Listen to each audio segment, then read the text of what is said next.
pretty good spot I checked out the other day. We've been hunting that, but I wanted to go in there and rescout it. I always rescout my stuff every year and see what's going on, see what I did wrong most of the time.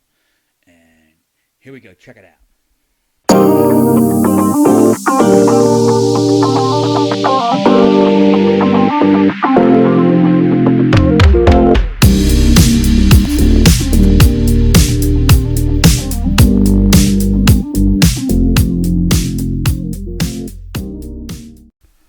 All right, guys. Here's a piece that I love. Note that the time of year that I went through here was just a couple days ago, and the problem is it's not gonna look like I'm explaining because it's March. Everything is wilted. This place is super diverse. It has like grasses, and you'll see the grasses that are a lot of times chest high, at least waist high. And the thing is that makes it good is it when the deer are going through that stuff that's still standing, it makes them feel more comfortable traveling in there during daylight hours. This is a monster bedding area.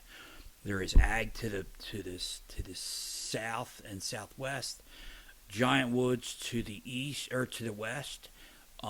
There's oaks to the east and to the north and northeast.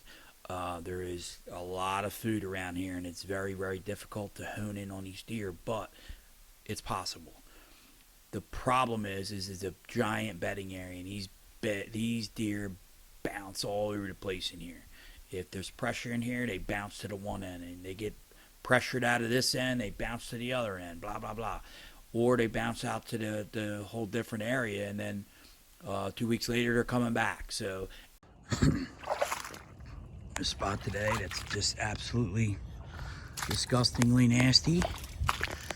I'm up to almost over my boots. And this is where guys don't want to go, man.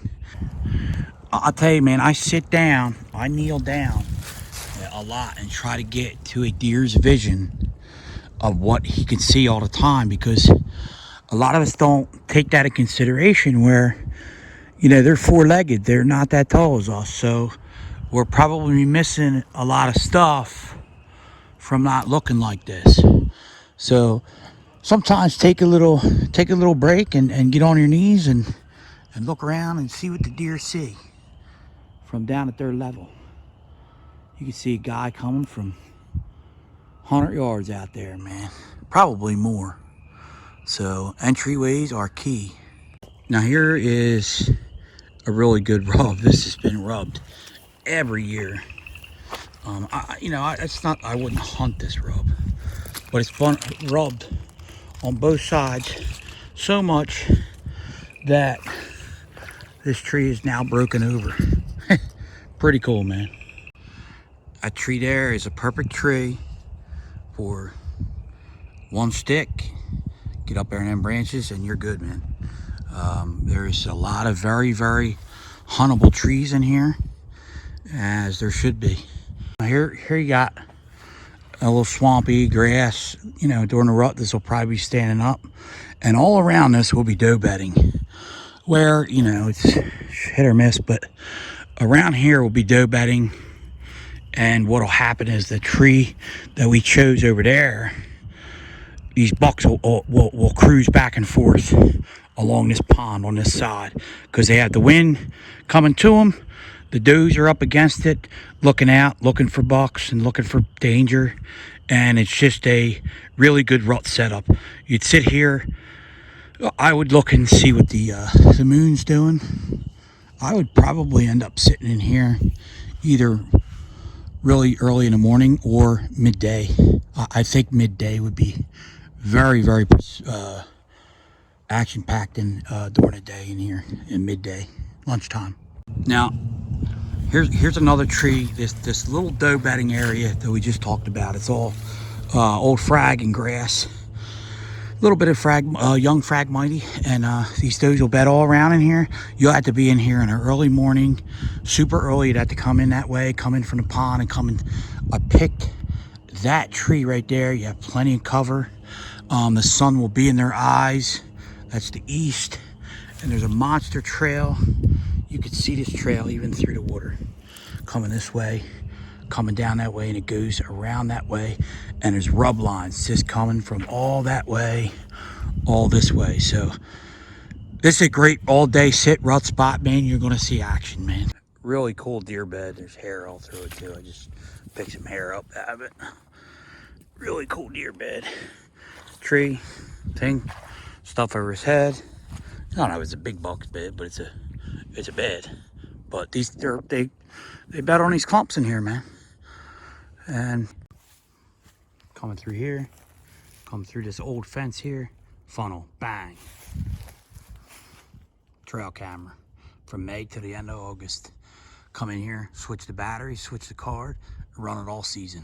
Now here's these little spots here. We just went through where you should be. This here is where you shouldn't be, because guys are gonna have come in here. They're gonna put ladder stands right here.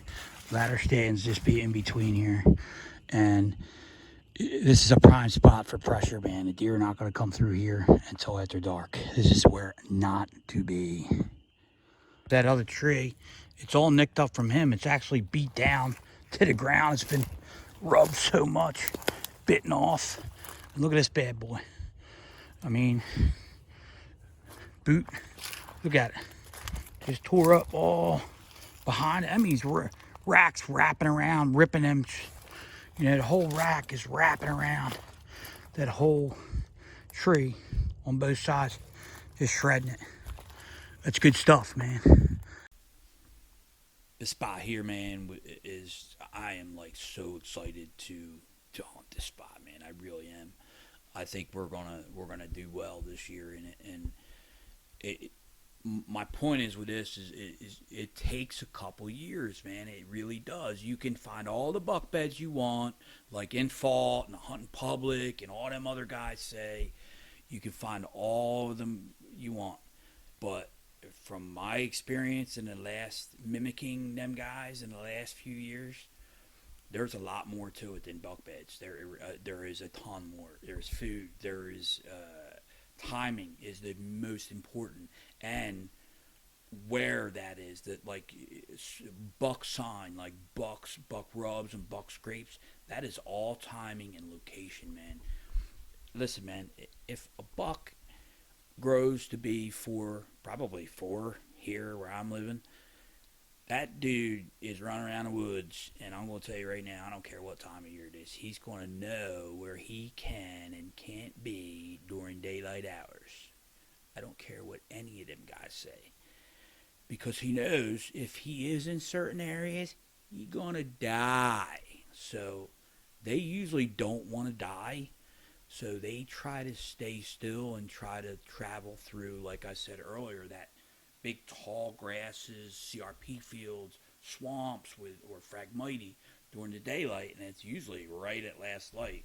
Through that stuff, they get up and go through that stuff because they feel hid. So consider that. Guys, this is an easy, these are easy setups for anybody, man. This is probably, might be a little advanced, but this spot in this video, man, you could take a kid in there, and it's very simple. You walk around the edges of the pond in the morning. It's not like pitch black where, they're in the woods and they're kind of creeped out. And because kids get creeped out in the woods, man, when it's dark out. I would very highly recommend this be a morning spot, but you go in there, you put a stick up, 2 sticks at the most. The kid's in a tree, you're right next to him, and you got your camera, you're filming them, and by the time you know it, you got deer coming around you, man, especially during the rut. This would be a great spot to take a kid or a young hunter or even a new hunter and get deer in front of them so they can learn how to deal with deer in front of them and passing by them and what happens, and get that excitement going for them, because I'm going to say it every video, man. If they get bored, they're not going to be interested, man. They're going to lose interest. They're going to go back to the house and play Fortnite and Call of Duty. And I mean, there's nothing wrong with that, but we really need to start getting more people outside. Get them outside. Get the kids outside, man. Play a sport. Get them fishing. Get them hunting. Get them scouting. Do something, man. Don't take a new hunter or take a kid and take him out hunting buck beds. Just don't do that, man, because I'm going to tell you right now, man, they're going to get real bored. And everybody knows, if you're hunting specific bucks, you are, they're going to have a boring time and that's the last thing you want to happen is them to get bored. Then they start getting on their phones, and then they start saying, Dad, I missed that, blah, blah, blah, let's get out of here. Then they're not interested, man. Then they get home and they're thinking in their head, man, that was boring, man. I'm out of here. I don't like doing that. Then you lost them, man. Till the next opportunity they give it to you to try it again. And a lot of times there's not that many opportunities. So get somebody outdoors and get them in a tree, man. Get them in front of some deer and do it the easy way. So as usual, I appreciate all the support. Spread the word.